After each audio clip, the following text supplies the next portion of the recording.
6 years ago, I was applying to jobs at cashiers, at grocery stores. I was applying to wash cars at dealerships. And I was also applying to jobs painting houses outside. I didn't hear back from all the applications I submitted, and it hurt. But I didn't let it define me, and I kept pushing through. 6 years later, I'm fortunate enough to say that I've landed my dream job working as an engineering project manager at Apple, working in AI. My journey was all over the place. I got a ton of rejections, and I was navigating my career, not knowing exactly what I wanted to do, and each rejection making me question what I wanted to do. But eventually, I ended up landing a role at the Apple Store, working as a technician. And it was funny because I was the only person at the entire store who still used an Android because I couldn't afford an iPhone. With that journey in mind, I hope that with what I'm about to talk about today, you too can also land your dream job. So, show of hands, who here has ever been really obsessed with a particular topic and eventually your entire Instagram, social media feed just shows nothing but that one topic? Some hands? Okay. Honestly, like 80%. I love that. Okay. So for me, that typically rotates between one of three topics. One is pickleball, because I love the sport and I'm trying to get as good as I can. The second one is memes, because I like to laugh. And the third one is AI, because it's something I'm really passionate about. It's so interesting, and truthfully, the impact that it has on our generation is profound. Now, I've seen a lot of videos of CEOs getting asked the question, and even today, attending some of the networking events with some professionals around what their opinions are on AI in society. Generally speaking, a lot of the responses are somewhat similar, describing AI as a revolutionary tool, and even kind of bringing it back to other tools that have also made profound impacts, such as the calculator, or even Microsoft Excel. Microsoft Excel, when it came out, I'm sure there was a ton of accountants that didn't like it. They rejected it, they didn't embrace the change, and they got left behind. And I don't think AI is any different. In fact, I think AI is even greater because it's impacting every single industry, not just the workplace and the local computer as Excel does. AI is making a change in education, entertainment, everything. For early career STEM professionals, navigating this environment is challenging, but it should be exciting. It means knowing where AI can amplify human skill and where humans still hold the edge. If AI is an enabler for creativity and for innovation, then let's run with it. Let's really embrace it. Now, I have another question for you. How do you use AI today? Now, you don't have to tell me, but just think about it and answer it for yourself. How do you use it? How often do you use it? Which particular AI are you using it? Now, you might be surprised you might already be using AI in some ways that you didn't even know was using artificial intelligence, but the question still stands. How do you use AI?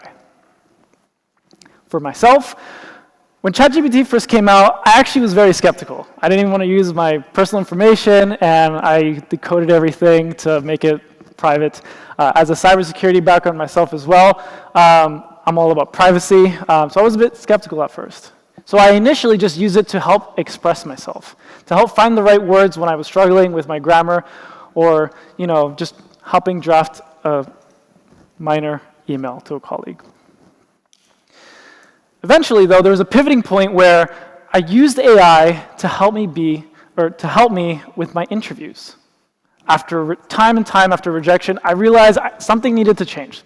So, with a lot of practice, a lot of trial and error, I essentially crafted the perfect ChatGPT prompt to help me to assist me in my interviews.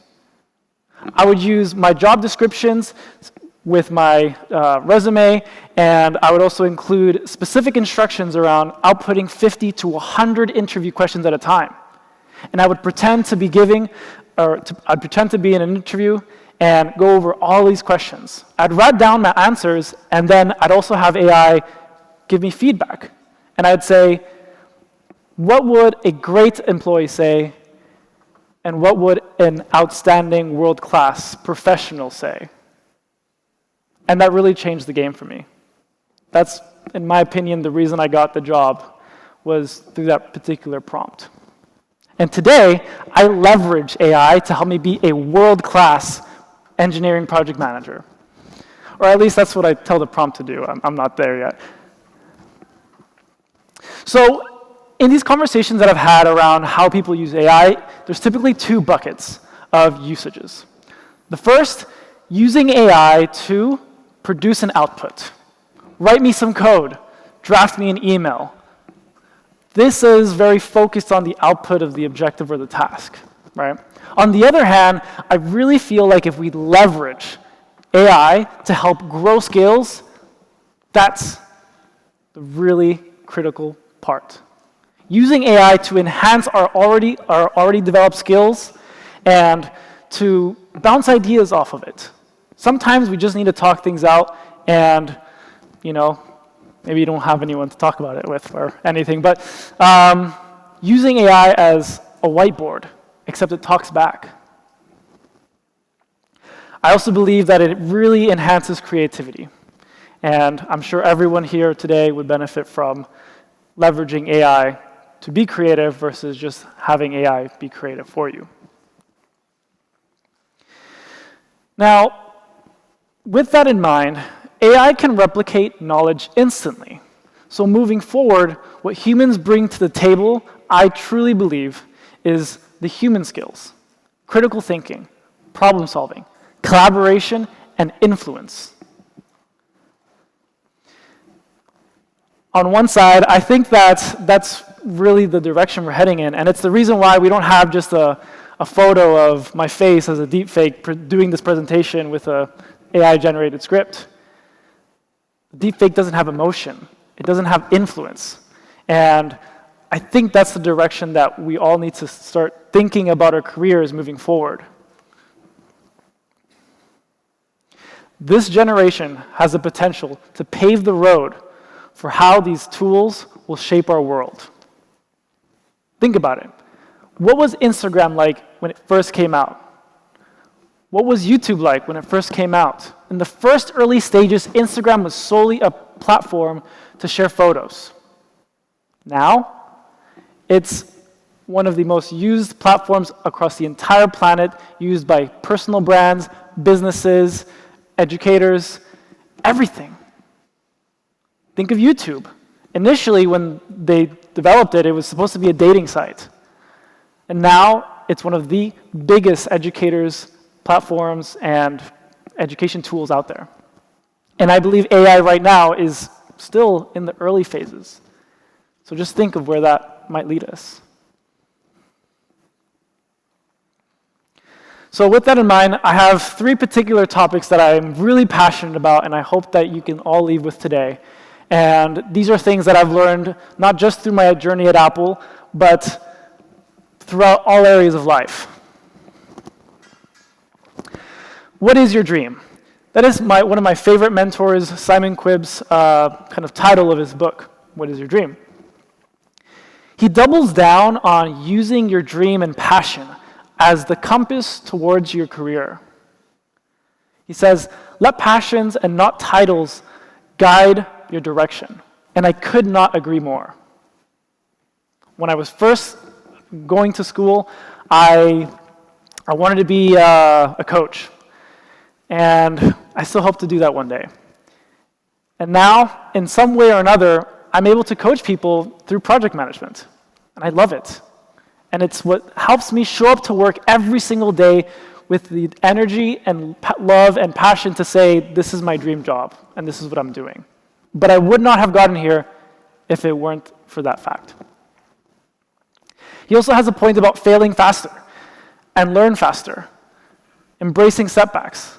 I'll cover that in the next slide here, but the final point he makes in his book is to redefine success. My definition of success will be different than every single one of you, and your definition of success will be different from everyone else as well in this room. And I think it's really important to ask yourself this question very frequently, because it will change, and that's okay.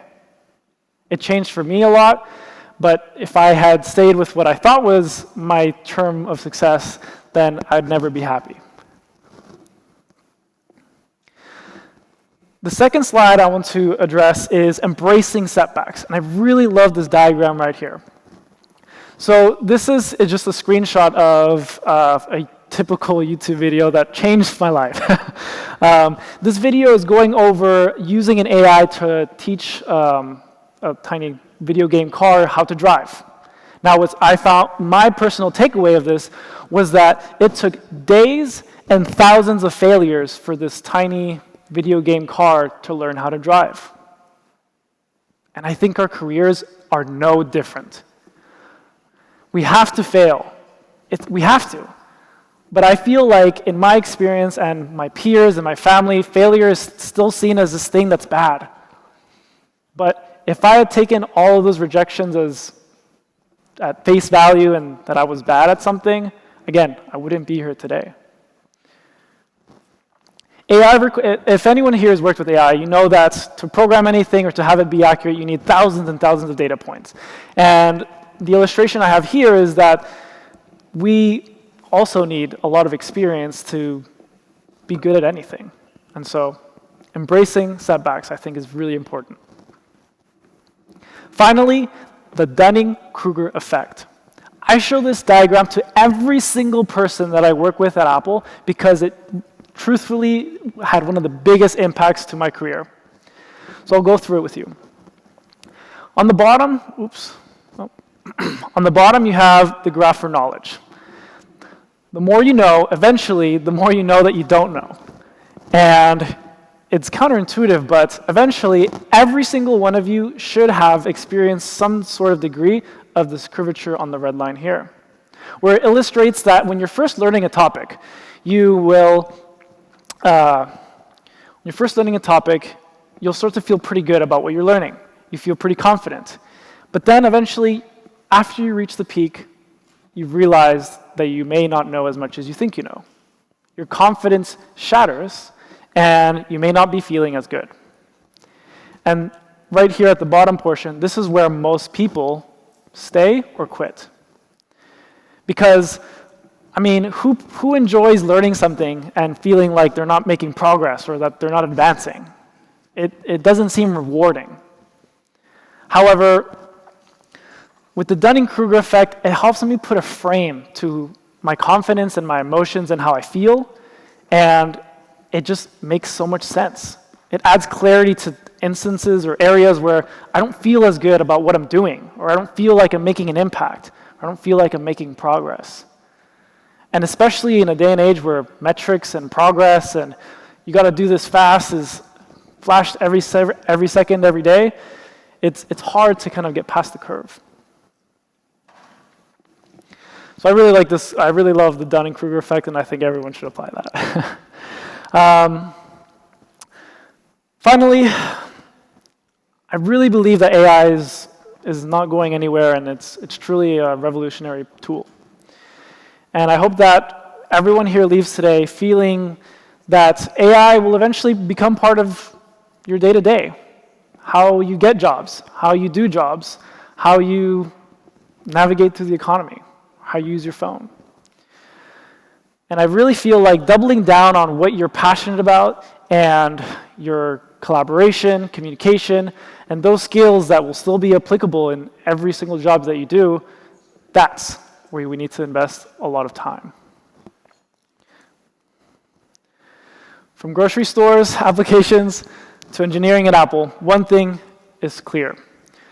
Curiosity, resilience, and human skills are irreplaceable. Thank you.